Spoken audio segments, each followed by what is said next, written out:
right, welcome back to the What Are You Made Of podcast with your boy, Mike C-Roc. Guys, I always start the show with gratitude. I'm so thankful for you C-Roc! joining. There he is.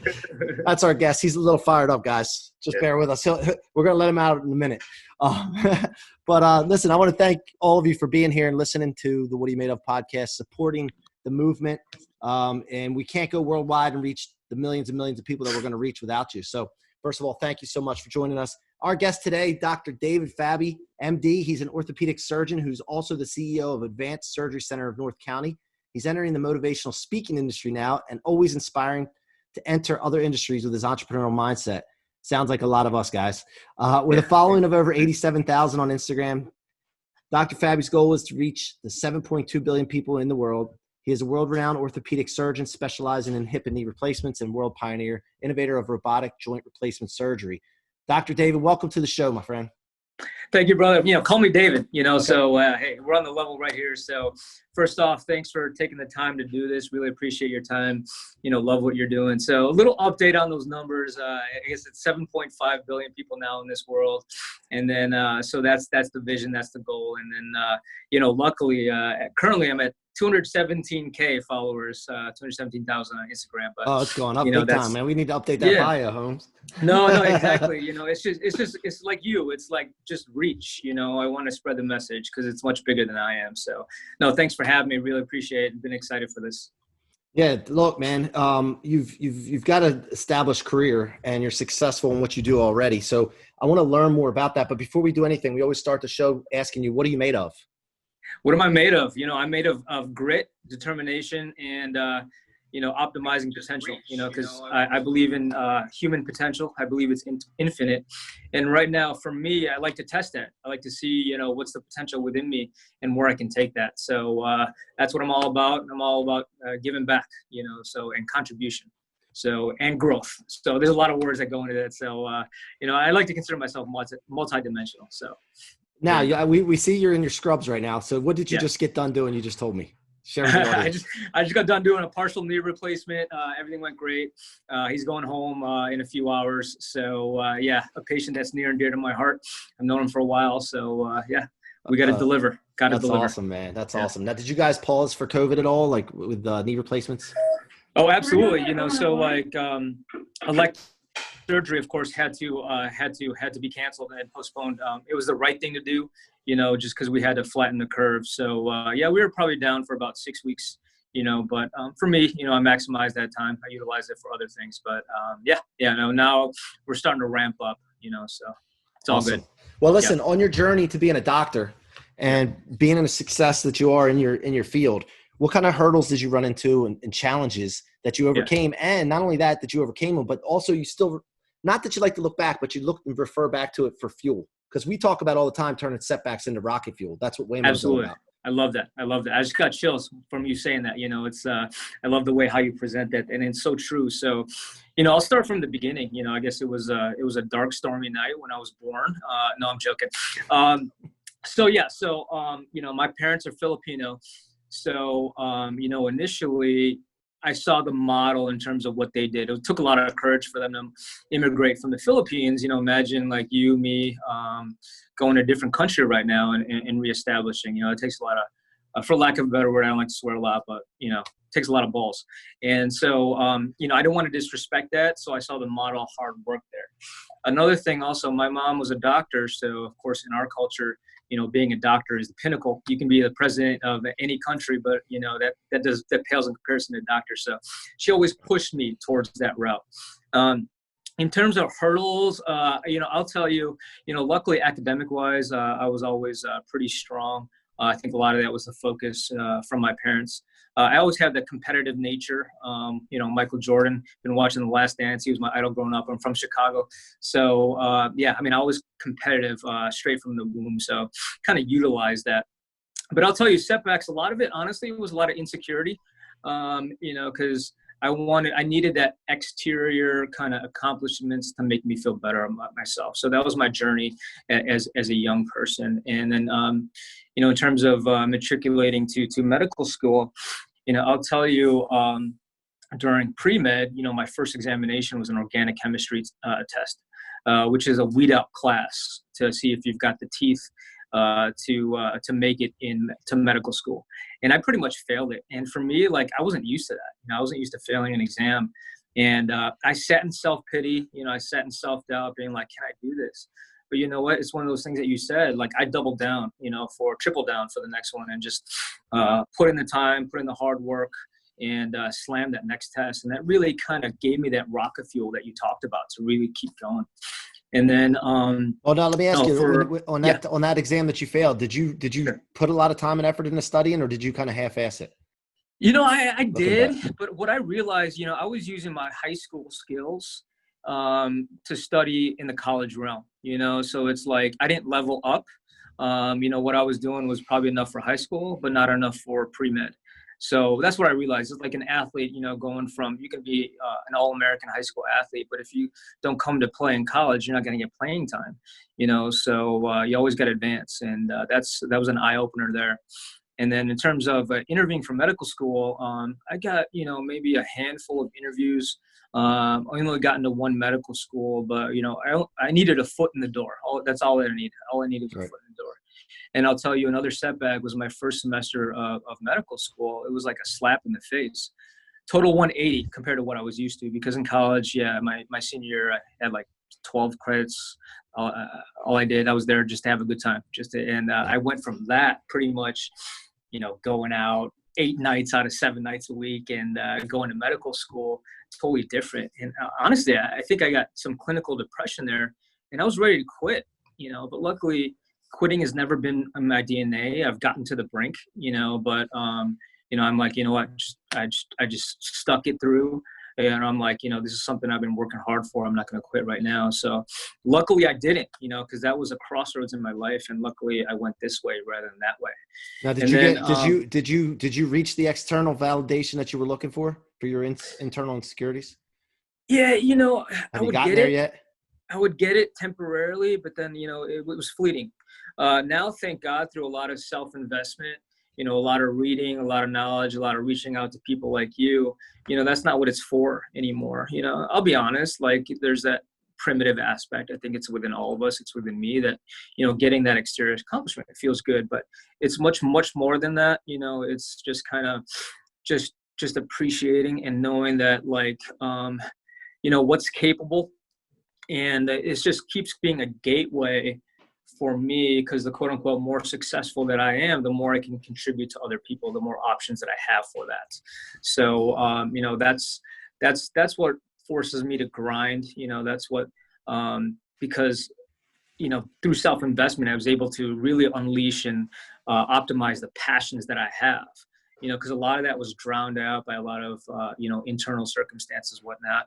But when you have that passion, you know, like, I mean, you'll work hours for it and not burn out. Like, you love it. Yep, it's an obsession. You know, so, yeah. Now, so why didn't you just stick with orthopedic surgery? Why didn't you just do that? Why are you going out beyond that right now? And I'll have some more questions based on that. By the way, guys, if you're watching live on Facebook and live on YouTube, shoot your questions for Dr. David in the comments. And if we get any, I'll try to answer them or get them answered for you. So Awesome. Yeah. So, you know, before, I want to thank all those that are tuning in right now. Really appreciate it. So, you know, kind of one more thing about that last question. You know, there was an important exam that I failed, like, early in my practice, and, you know, that really potentially jeopardized my career. And, you know, that was something where, again, I hit a dark moment in my life. And, but very similar to that exam that I had, I drew on that experience. You know, this was of a little more higher magnitude, you know, because it was like all these years of hard work, and it may go away. But, like, you know, I tripled down for that exam and I nailed it. So now I draw on that experience to make me, quote unquote, more bulletproof, because more tough things are going to happen down the line. So why orthopedics? You know, I'm not one. Complacency has never been in my DNA. You know, I always like to grow, like to expand. And, you know, I like being uncomfortable, you know, because we talked about potential, human potential. And I know it's cliche, you know, I don't believe in limits, you know, and I think, you know, it goes along that line. I just want to know that my time on this earth has been maximized. You know, I don't want to die with my dreams. I don't want to be buried with my dreams, because I have a lot of other passions. You know, I uncovered this passion for helping others, for motivational speaking, also for car racing. You know, that's a huge passion of mine, and I'm looking to be. My goal is to be pro and to drive in the Le Mans. You know, people think it's crazy, but hey, you know, those are their limits, not mine. So, you know, that's what it's all about. And you know, Tony Robbins always says that growth is happiness. So, you know, that's what I believe in. Awesome. So now, how far along are you in the motivational speaking journey? Yeah. So, you know, I started my social media initiative probably about 2 years ago, but really kind of, you know, hardcore the last year. And so now I do a lot of motivational stuff through social media. Through Instagram, also just mentoring people that reach out to me. They direct message me. And then also a lot of pre-med students, medical students will come observe me in the OR and the clinic. And that's another avenue to provide some motivation there. I started writing a book during quarantine times, a motivational book. So the goal is to roll that out by the end of the year.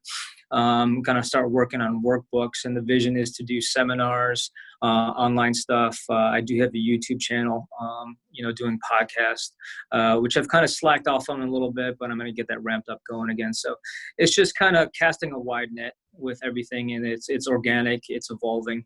And, you know, the vision is to have something along the lines of Tony Robbins, Grant Cardone, but of course with my authentic spin on it. So. Right. Now, let me ask you this, because I go through this. I'm doing the same thing. I have a mortgage company that we run in the Mid-Atlantic region and Miami. Yeah. And we're working on really expanding that sucker. Like we got it running like a machine at the size it is now, but we're working on scaling up now. So, but at that same time, I have a great team there. Now I'm going out on the What Are You Made Of movement, the podcast. I'm adding members to this team as well, but it's further behind the mortgage thing.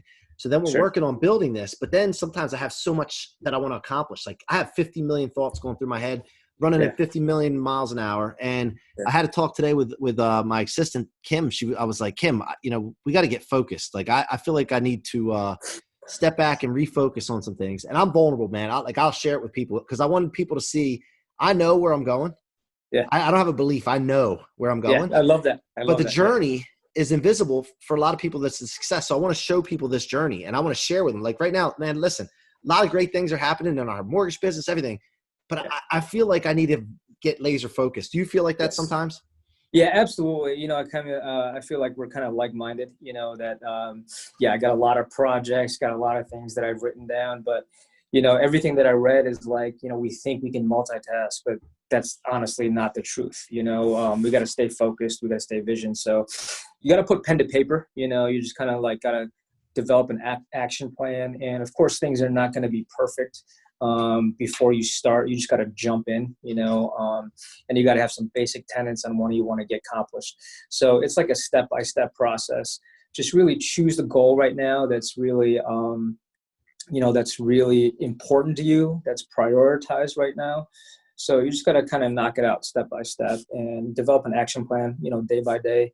You know, because all those little goals that you accomplish during the day is part of the huge collective that's going to happen. You know, so for me, you know, right now, you know, the focus is the 3 pillars, you know, like you, my orthopedic practice is kind of one, I've developed a system that is kind of well-oiled machine, right? It just kind of moves on its own. So now I can kind of I can make more time to do other things. So right now, you know, the focus is doing the motivational stuff. So it's focusing on social media right now, you know, so Instagram. So right now that's become kind of its own organic machine. And then now I'm working on TikTok because this is a generational thing, you know, cast a wide net. You know, TikTok is the iGeners, Instagram is the millennials, you know, and then Facebook is the Gen Xers and also, you know, the baby boomers. Yeah. So right now, that's the focus, staying laser focused on that. I'm also kind of growing a following, right? Yeah, exactly. Yep. So kind of laser focused on that, and also kind of doing podcasts, you know, doing interviews with you like yourself. And, you know, like for me today, this is a victory that I had towards that vision, you know. So Grant Cardone also says that, like, break your day down into 15-minute intervals, 10-minute intervals, and just cram in there. You know, that keeps you in the moment. It does. That it works. Keeps you focused. It keeps you really focused on the task at hand, because, there's paralysis in all, like, trying to get all this stuff accomplished. But once you do that, it kind of takes care of itself. It really does. So Yeah. I hope that helps you. So no, you know what? Look, it is hard to temper that. Yeah, I've heard all this stuff before. I've heard it all before, but sometimes you like, it's good to chat with people because it reminds you. Like, I know the 15-minute drill. I talk to my team about it all the time. The people I coach, hey, time management, let's go 15 minutes. Do it for 24 hours. Let me know what it looks like. But it's good to do that. Now, how are you planning on separating yourself from Tony Robbins, Grant Cardone? How are you planning on doing that? Like, that's the thing. What I have is I created a what are you made of movement, Mike C-Roc, your boy C-Roc, you know what I mean? What's your thing and your theme, not just the brand, but your theme.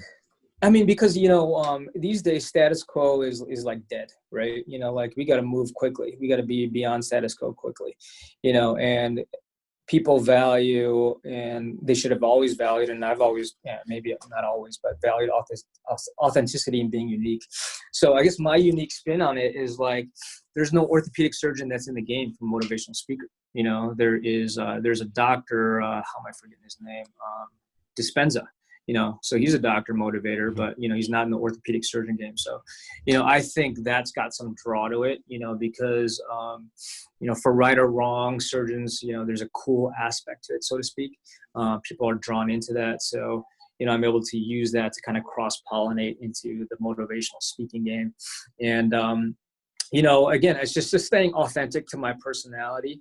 What's going to change it up is that, I have a lot of inspirers like David Goggins, Eric Thomas, Gary Vee, Grant Cardone, Tony Robbins. So I'm going to amalgamate what I like about them and kind of put it all into one package with my own unique spin on it, So I think that potentially can separate me from that. And then also just using, I'm going to write a book, and I'm writing a book that is a surgeon's story on how the principles, the characteristics that we have to adopt to become successful in our practice.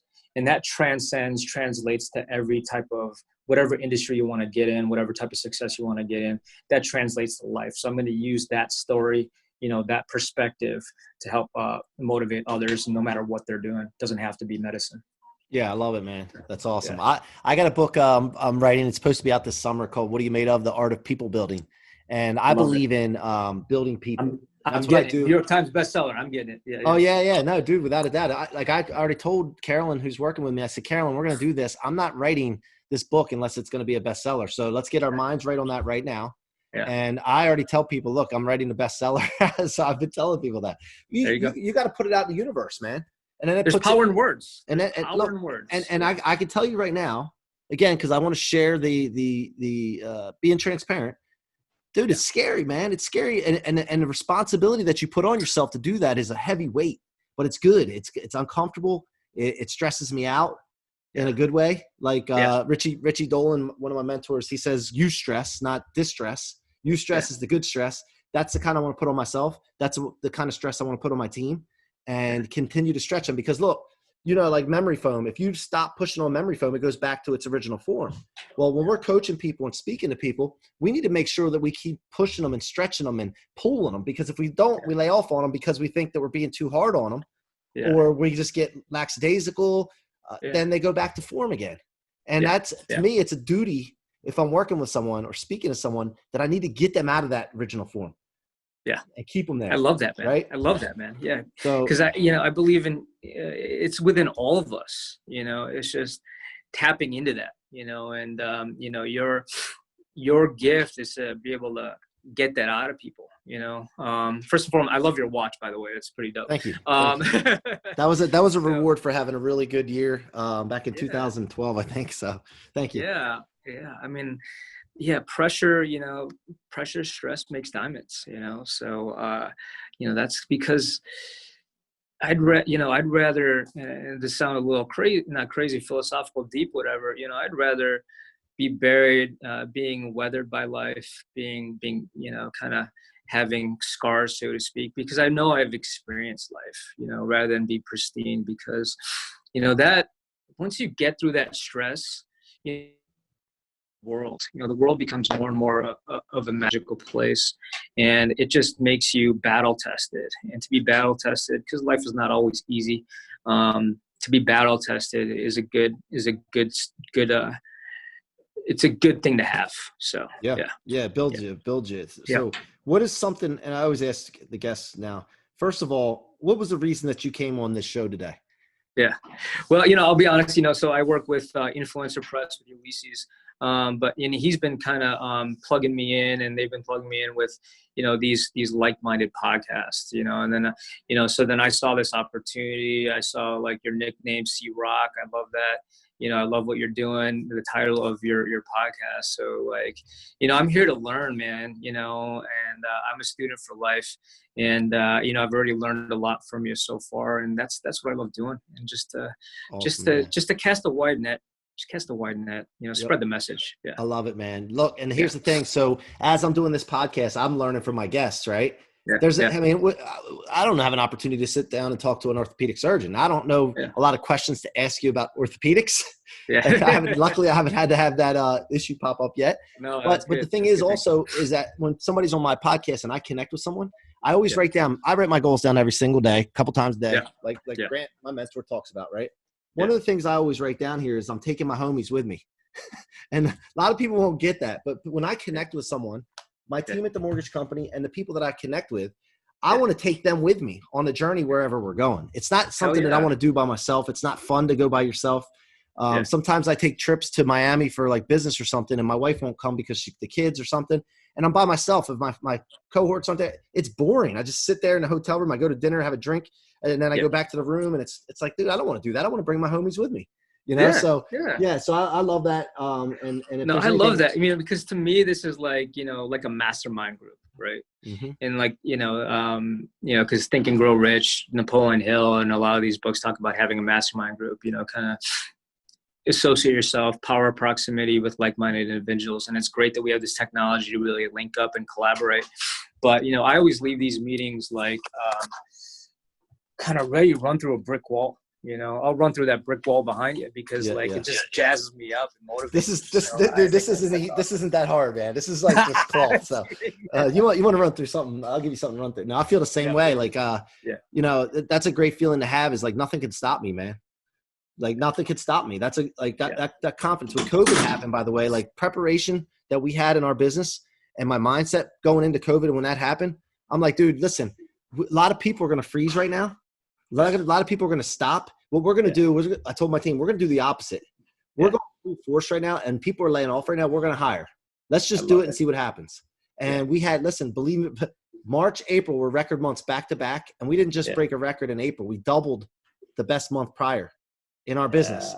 Dude, nobody does that, man. And it's all mindset and everybody buying in as a team and ready to run through walls. So because there's opportunity there, and you got to take calculated risks, so. Yeah. Now, and then for you, with the surgery center being shut down because of COVID, so that they could flatten the curve, you could have said, hey, I'm off, and then just chill and use it as an excuse to chill, or develop yourself, and that's what you did, right?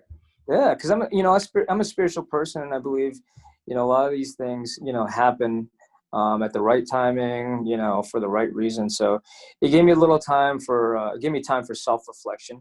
To dial back a little bit, which is kind of needed. But, after about a week, I was already kind of getting antsy, So, it gave me time to work more on this motivational social media stuff and to really get started on that book that I was talking about. Right. So, awesome. And, like yourself, I had to be resourceful, because, let's be honest, money is important, that's what makes the world go around. I value the dollar just as much as the next person. I'm not greedy. I don't want to be greedy. That's not in line with me. That's not in line with my heart, and that's not sustainable. But, so I had to call audibles on how to kind of bring some other income streams in, like doing telemedicine, doing other projects, consulting with medical device companies, so it's not a lack of resources, it's a lack of resourcefulness. So. Yeah, action, man. Spin Tony Robbins all. Yeah. No, but it's action, dude. Anybody that doesn't achieve their goals or what they want to do, they go back and look. And if they have their goals in line, they just didn't take enough action. Yeah. You know, so that's the key. What are you struggling with right now? Personally, What am I professionally, struggling what's with? something that you're struggling? Because look, we get on these podcasts a lot of times. We're talking Sure. about knowledge and we're talking about what Yeah. we're going to do. Yeah. But what's something that you're struggling with? That's a great question. You know, I'll tell you, gyms not being open. So haven't been able to work out, but that time's coming. But I think this is a great question, great timing, because yesterday I was in the mindset. I'm like, gosh, I don't think I'm accomplishing enough. I know there's more within me, and I look at some other my friends, other people that I know, and they're like, they're I perceive them at a level that's higher than me. But, that was kind of like, it was kind of eye-opening, but then I had to take a step back and like, you know what, and I'm having this, but like, you know what, this I'm using this to fuel me, to keep me action-oriented, and just to know all the hard work that I'm putting in right now, not monetarily is gonna pay off, figuratively. Yeah. And because, we oftentimes overestimate what we can accomplish in a year, but underestimate what we can accomplish in 10 years. So, yep. Yeah. No, dude, that's great, man. And the thing is, you compare yourself to others sometimes. I fall into that trap sometimes too, but then you got to remember that there's other people that view you as like killing it.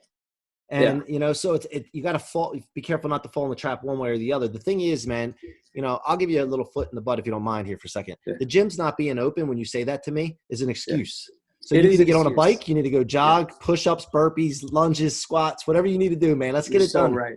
Yeah. Come on now. No, I've been, I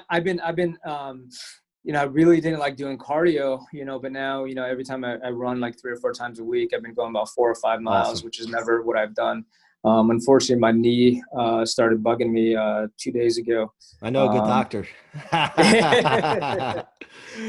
And I'm with the David Goggins, like even if I feel I can't run, I'm like, I'm not going to quit. Like one time I felt like I had to vomit. I'm like, it's going to take me to vomit to stop. No, not, I'll keep going. One time I had to take a dump. I'm like, this is not going to stop me. But I stopped here because I'm going car racing this weekend. I need my knee to work, so, working with the pedal and the brake, but I think that'll subside pretty soon. So, well, listen, Dave, how can my audience get in touch with you, engage with you? Do you have anything to offer? Anything, dude, plug away, man. Parting words. So, feel free to reach out to me on Instagram. It's Dr. Fabulous. So dr.fabilus. I respond to direct messages very quickly. So that's a good gateway. I'm here to help. And then also, like I said, don't die with your dreams, just go for it. Time doesn't, you don't get time back. So maximize every second of your life, just to know, I want my gravestone to say, and I think this will help other people. Sorry, someone's calling me. To help other people, you want your epitaph on your gravestones to say, here's a person, here's a human being that gave everyone and gave life his or her all. So that's it. Love it, man. Love it. Yeah. Well, thank you very much for joining us, man. I appreciate the connection now. And you guys have been listening to the What Are You Made Of podcast with your boy, Mike C-Roc. Please go subscribe on iTunes, Spotify, or your favorite podcast platform. And if you like watching these, I put the videos up on YouTube at Mike C-Roc Ciorrocco. Go subscribe. Tell your friends and family, coworkers. Tell everybody. That's the only way we can grow this movement is with your help. So I appreciate you. Until next time, be great.